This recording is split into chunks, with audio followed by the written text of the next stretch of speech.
भवतु सब मंगलम। सबका मंगल हो, सबका कल्याण हो, सबका भला हो। हरे कृष्णा। श्री राधे राधे सभी साधकों को। आज हम बात करेंगे साधकों ग्रेटिट्यूड की।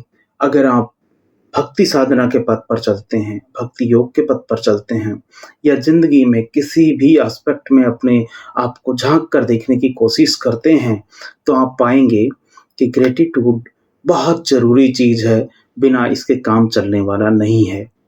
प्यार के सबसे बेहतरीन फॉर्म है, जीवन बदलने की शक्ति रखता है। Best form of love, life changing चीज है ग्रेटिट्यूड। तो आज हम इस पर बात कर रहे हैं। ग्रेटिट्यूड यानी कि शुक्रगुजारी शायद प्यार का, प्रेम का, डिवोशन का, सेक्रीफाइस का प्योर और ट्रांसफॉर्मेटिव रूप है। चाहे वह किसी इंसान के लिए हो या किसी डिवाइन के लिए, ग्रेटिट्यूड वह है जो प्यार को फ्यूल करता है, प्रेम को बढ़ाता है, इस दुनिया में समरसता लेके आता है। लेकिन हम में से ज्यादातर लोग ग्रेटिट्यूड को केवल वर्ड्स तक सीमित कर देते हैं। अगर ग्रेटिट्यूड को 100 पॉइंट्स में मापा जाए तो वर्ड केवल 1 पॉइंट के बराबर होंगे। यही कारण है कि बहुत सारे लोग केवल औपचारिक रूप से कह देते हैं थैंक यू, बिना इसकी गहराई को समझे हुए। मानव जो है, इंसान जो है, मनुष्य जो है, ईगो, इंसान का जो ईगो है बेहद मैनिपुलेटिव है। और हम अक्सर ये नहीं समझते कि ये हमारे सच में शुक्रगुजार होने का कर्तव्य, ग्रेटफुल होने का जो क्षमता है, उसमें कितनी गहराई तक हस्तक्षेप करता है, ये हमें नहीं पता। एक संत ने कहा कि जमीन और आसमान के बीच की दूरी को अगर नापा जाए तो वो नप सकती है, लेकिन इंसान का जो ईगो है, उसकी जो चाल है, उनको मापना संभव नहीं है। बड़ी गहराई है इसमें। ईगो की जो मैनिपुलेटिव पावर है, अक्सर घमंड के रूप में अपना सबसे खतरनाक फॉर्म ले पाती है। जब बात आती है लॉ ऑफ अट्रैक्शन को एक्टिव करने की, तो जो हमारा ईगो है सबसे बड़ी रुकावट होता है। बहुत से लोग समझते भी नहीं है कि ईगो असल में है क्या। वे सोचते हैं कि ये केवल प्राइड से चलते हुए दिखने जैसा है। असल में ईगो इससे बहुत कहीं गहरा है।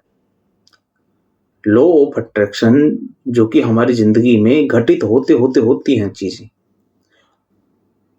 और द मैजिक यानी कि ग्रेटिट्यूड की जो पावर है, उसकी प्रैक्टिस में प्यार का सबसे गहरा सेक्रीफाइस वाला रूप अगर कुछ है तो ग्रेटिट्यूड है। सिद्धांत बहुत सरल है। अगर आपके पास ईगो है तो ग्रेटिट्यूड नहीं हो सकता। पानी और आग एक साथ नहीं रह सकते। और अगर ग्रेटिट्यूड है तो ईगो की कोई जगह नहीं। ईगो को समझने का एक आसान तरीका है कि ये हमेशा क्रेडिट लेना चाहती, दूसरी ओर ग्रेटिट्यूड हमेशा क्रेडिट देना चाहती। उस परवरदिगार की प्रशंसा, उस कृष्ण भगवान की प्रशंसा में हर भक्त यही कहता है कि सब कुछ तो उसका दिया हुआ है, सब कुछ तो उसी के लिए है, सब सारा डिवोशन, सारा सेक्रीफाइस, सब जो दिया उसी का दिया, सब जो देना है उसी को देना है। ये दर्शाता है कि मैं क्रेडिट नहीं लेना चाहता, मैं सारा क्रेडिट अपने क्रिएटर को देना चाहता हूं। जबकि जो ईगो है हमेशा क्रेडिट देने से मना करती है, और यहीं पर समस्या है। इंसान जो है अपने ईगो में, यानी कि जो इंसानी ईगो है, ऐसी चीज है कि ये हर चीज का क्रेडिट लेना चाहती। जैसे कि हमारे जितने भी बड़े संत हुए हैं, उन्होंने अंततः दुनिया की हर सुख सुविधा को छोड़ दिया। मेरी खुद की लाइफ का है कि मैं मिनिमलिज्म के सिद्धांत पर जीता हूं। भाई जब तक कुछ मिल रहा है तो ठीक है, नहीं तो किसान पुत्र है जी। लोग, कई संत महात्मा कहते हैं, देखो मैं प्रेमानंद बाबा का भक्त हूं, अच्छे अच्छे गुरु मेरी जिंदगी में, उनका धन्यवाद। किसान पुत्र हूं मैं, दिखावाबाजी नहीं कर सकता। हमने जब बहुत गरीबी थी तो हमने खेतों पर काम करते-करते प्याज को तोड़ा, रोटी के साथ लगाया, खा लिया। कौन से वहाँ 56 पकवान, लेकिन वो उन सबसे श्रेष्ठ था। और मैं ये पूछना चाहता हूँ कि जो आदमी ये कहते हैं कि प्याज और ये नहीं खाना चाहिए, नहीं खाना। यार जिस आदमी का प्याज खाने से जिसमें कि प्रॉपर्टीज़ हैं, लहसुन खाने से जिसमें प्रॉपर्टीज़ हैं दवाइयों वाली, मेडिसिन की प्रॉपर्टीज़ हैं, स्किन के लिए अच्छा है, तमाम चीज़ों के लिए अच्छा है। अगर आपको ये चीज़ खाने से आपका संत का जो रूप है, उसमें दिक्कत आती है, तो आपको फिर खुद का कंट्रोल कहाँ रहेगा? फिर वो भक्ति नहीं है, फिर वो डिवोशन नहीं है। अगर आप अपने आप में ये चीज़ दो इतनी सी चीज़ें खा कर के, अरे हम तो संत आदमी हैं, हम किसान आदमी हैं। हम हमारा मिनिमलिज़्म का सिद्धांत यहाँ तक जाता है कि अगर साल भर कुछ किलो अनाज और कुछ किलो प्याज मिल जाएँ, हम उसमें भी सब्र कर लेंगे। ज़िंदगी जीना आता है। अगर सुविधाएँ हैं तो उनको भोगना आता है, उस तरीके से कि जब चाहें जब छोड़ सकें। और अगर नहीं है, तो पश्चाताप नहीं है, छोड़ा जा सकता है, यानी कि काँटों पे भी सोया जा सकता है और फूलों की सेजों पे। यानी कि निष्काम भाव से, बिना किसी चीज़ों में बंधे हुए इस ज़िंदगी को जीने का नाम ही तो इक्वानिमिटी की लाइफ है। भगवान कृष्ण के संदेश को समझना है। जो हम बात कर रहे थे उन संतों की, जो इस दुनिया की तमाम सुख-सुविधाओं को छोड़ दिया, क्योंकि उन्होंने समझा कि ये दुनिया टेम्पटेशन से भरी हुई है। ये टेम्पटेशंस ईगो को जागृत करते हैं, और जब ईगो जागृत होती है तो ये क्रेडिट लेना चाहती है। जब क्रेडिट लिया जाता है तो ग्रेटिट्यूड कम हो जाता है। देखिए महाराज, आप कहेंगे कि आप भी तो अपने वीडियोज़ का क्रेडिट लेना चाहते हैं। नहीं जी नहीं। अरे उस मालिक की कृपा हुई है तो ये वीडियो बन रहे हैं। नहीं तो आज मेरी 40 साल की लगभग उम्र है, 39 साल की उम्र है। इससे पहले क्यों नहीं बना लिए? चीज़ें तो तब भी थी। उस परवरदिगार की, उस परमपिता की, उस भगवान कृष्ण की जब हम पर कृपा होती है, तब चीज़ें होती हैं। उसी का दिया हुआ है, वो ही करवा रहा है। मैं तो सिर्फ़ माध्यम हूँ। मैं हर बार कहता हूँ कि मैं तो उसका डाकिया हूँ। मैं तो उस भगवान का मैसेंजर हूँ, मैसेंजर ऑफ गॉड हूँ। ये टेम्पटेशन जो हम बात कर रहे थे कि जो सुख-सुविधाएँ हैं, वो क्या करती हैं? टेम्पटेशन ईगो को जागृत करती हैं, और जब ईगो जागृत हो जाता है, तो क्रेडिट लेना चाहता है। लेकिन नहीं, संत आदमी को कभी क्रेडिट पे ध्यान नहीं, उस परमपिता परमेश्वर की इच्छा पे ध्यान देना। और जब क्रेडिट लिया जाता है, तो ग्रेटिट्यूड कम हो जाता है, और बिना ग्रेटिट्यूड के प्यार को एक्टिवेट किया ही नहीं जा सकता। प्रेम की भावना को लाया ही नहीं जा सकता। समर्पण की भावना को लाया ही नहीं जा सकता। सैक्रिफाइस प्रभु के प्रति किया ही नहीं जा सकता, तो भक्ति भावना जगेगी कैसे? बिना प्रेम के जो संत हैं, वो डिवाइन जो कनेक्शन है, उसे फ़ील कर ही नहीं सकते, जो वो चाहते हैं। अब हम बात कर लेते हैं कि ईगो वर्सेस जो ग्रेटिट्यूड है। ग्रेटिट्यूड को एक्टिव करने के लिए सबसे बड़ी चुनौती हमने बात करी कि ईगो आता है। जो हमारे शांत संत महात्मा हैं, जो हमारे मुनि रहे हैं, अरे बड़ी अच्छी परंपरा रही है हमारे देश में। हम भाग्यशाली हैं कि इस धरती पर हमने जन्म लिया।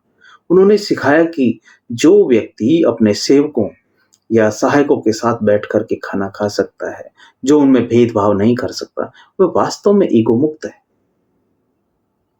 सोचिए, आप कहीं ट्रैवल पर हैं, कहीं घूमने जा रहे हो और आपका ड्राइवर या असिस्टेंट आपके साथ है। अगर मतलब इसमें बहुत गहराई है, वो आपके साथ है, और अगर कोई देखने वाला यह ना पहचान सके कि वह आपका कर्मचारी है या दोस्त है, तो ये ईगो की कमी का संकेत है। यहाँ पर हमारे संतों ने कहा था कि ईगो हमेशा क्रेडिट लेना चाहती है, और ये हर जगह होता है। ऑफिस में, स्कूल में, परिवारों में, समाज में, हर जगह। समझ रहे हो? तो परिवारों में, वर्क प्लेसेस पर, स्कूलों में अक्सर लोगों को देखेंगे कि जो दूसरों के जो एफर्ट्स हैं, उनका जो लोग क्रेडिट ले लेते हैं, काम कोई और करता है, क्रेडिट कोई और लेके चला जाता है। वे अपनी टीमों का जो काम देखो, अकेला आदमी कोई कहीं काम नहीं कर सकता, टीम में ही करना होता है। तो अपनी जो टीम है उनका उपयोग करते हैं, लेकिन कभी उन्हें एक्नॉलेज नहीं करते। और जो हमारे संत हैं उन्होंने कहा कि वह एक बहुत बदकिस्मत आदमी है जो लोगों का उपयोग करता है लेकिन उनको क्रेडिट नहीं देता। जबकि खुशकिस्मत व्यक्ति चीज़ों का उपयोग करता है, लोगों से प्यार करता है, उनको क्रेडिट देता है, उनके प्रति ग्रेटफुल होता है। प्यार का सबसे बेहतरीन रूप ग्रेटिट्यूड है। ग्रेटिट्यूड सिर्फ शब्दों में नहीं होता, एक फीलिंग है, इमोशन है जो हमारे एक्शंस को ड्राइव करती है। ग्रेटिट्यूड जो है हमारे सिर्फ एक थॉट भर नहीं है, ये महसूस होता है, फीलिंग है जो दिल में रहती है और आपके एक्शंस को प्रभावित करती है। कई लोग दावा करते हैं कि वे जीवन में एक निश्चित स्तर पर अटक जाते हैं, अटके हुए हैं, आगे बढ़ नहीं पा रहे। इसका एकमात्र कारण जेन्युइन ग्रेटिट्यूड की कमी। वास्तव में आगे बढ़ने के लिए उन सभी लोगों की सूची बनाएं जिन्होंने आपके जीवन में आपकी मदद की, चाहे छोटी हो चाहे बड़ी, और उन्हें सच्चे दिल से धन्यवाद दें। एक बेनिफैक्टर वह होता है जिसने आपको अपनी जो डिजर्व्ड उससे ज्यादा दिया हो और जो आपसे अधिक सिंसियर हो।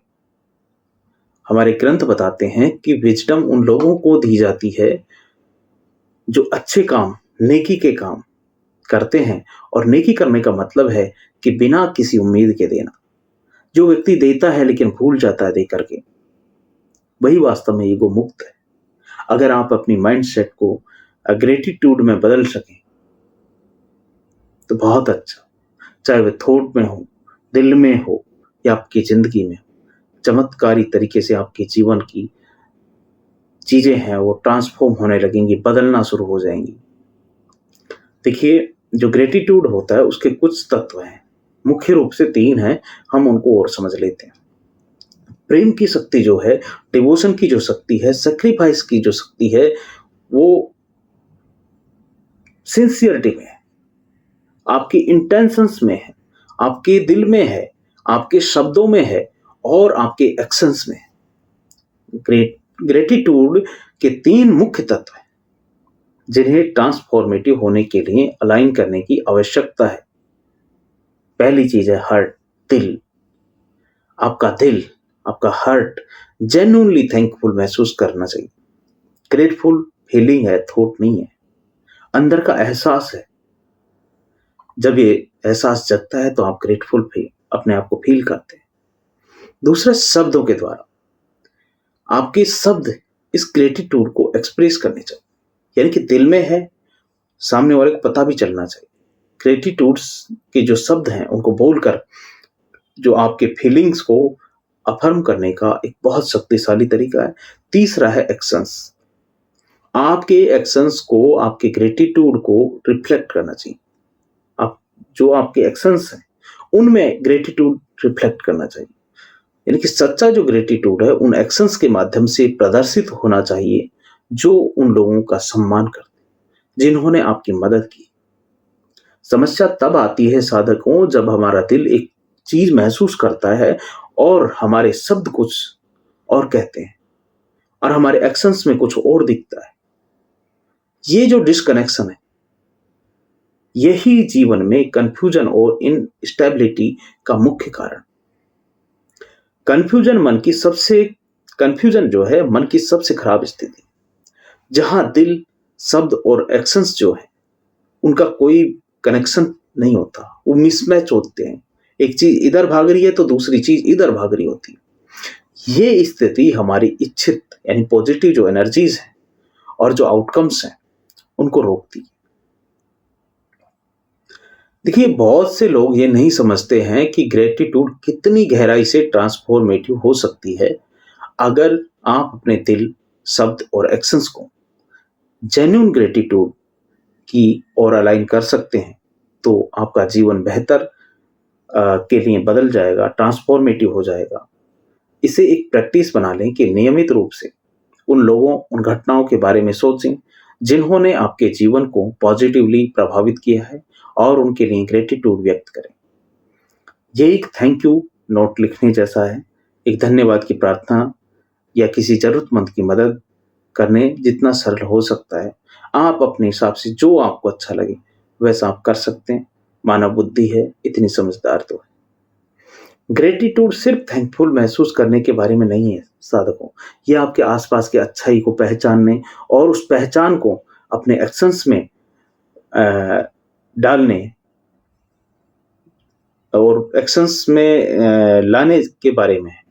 अगर आप जीवन में कहीं अटक गए हैं, तो अक्सर इसका कारण मैंने आपको बताया कि आपने ग्रैटिट्यूड को सच्चे रूप में एम्ब्रेस नहीं किया। हर चीज़ में थैंकफुल रहना चाहिए, जो भी आपके पास है, और इसे केवल शब्दों में नहीं, एक्शंस के माध्यम से दिखना चाहिए। संतों का जो प्रेम है, जो प्यार है, जो डिवोशन है, वो डिवाइन लव है और इसे ग्रैटिट्यूड के बिना प्राप्त नहीं किया जा सकता। ग्रैटिट्यूड ईगो को कम करती है, जिससे हम प्यार को, प्रेम को, वात्सल्य को, उसके प्योरेस्ट फॉर्म का अनुभव कर सकते हैं। जब आपके जो इंटेंशंस हैं, जो आपके थॉट्स हैं, जो आपके वर्ड्स हैं और जो आपके एक्शंस हैं, सभी ग्रैटिट्यूड के साथ जब अलाइन होते हैं, तब होता है मैजिक, तब होता है असली जादू और आपका जीवन ट्रांसफॉर्म होने लगता है। अगर इन तमाम बातों को सम अप करें, तो ग्रैटिट्यूड की जो शक्ति है, इसमें है कि ये हमें डिवाइन से कनेक्ट करती है और प्यार को बढ़ावा देती है और हमारे जीवन को ट्रांसफॉर्म करती है। और ये सिर्फ धन्यवाद जैसे शब्दों का उच्चारण करने मात्र में नहीं है, आपके दिल में भी फील होना चाहिए, आपके एक्शंस में भी होना चाहिए।